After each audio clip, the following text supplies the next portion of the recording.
First year preschool teachers, this one's for you.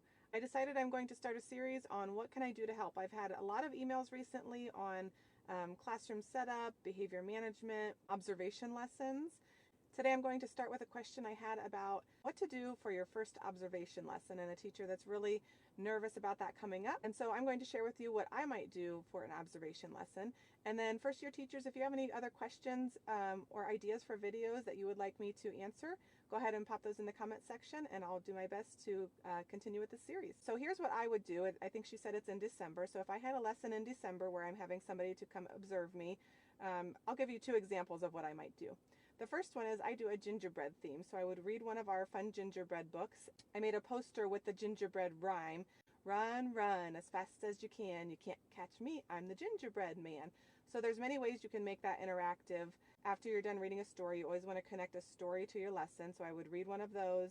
One thing to note is when you're reading your book for your lesson, you want to make sure that you're doing an interactive read aloud.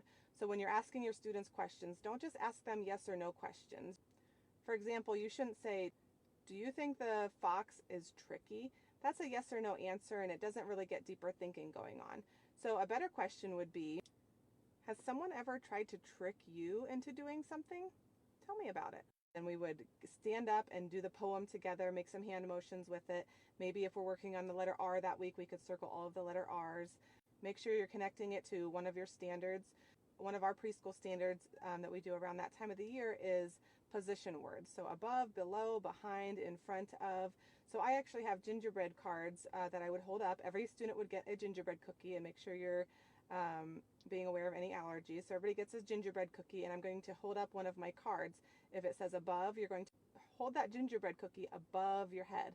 You're going to be able to assess very quickly who knows the word above. Put that gingerbread man below your head. Put him beside your head, behind your head, on top of your head, under your head. And then finally, you're going to put that gingerbread man inside of your mouth.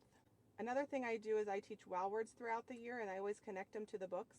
So I know there are a few gingerbread books that have the word devious in it. So devious is our wow word here, and we're talking about how the fox is devious, and they learn that that means lying and tricking and naughty. So that was kind of long-winded, but lesson number 2, you could read the book Sadie and the Snowman.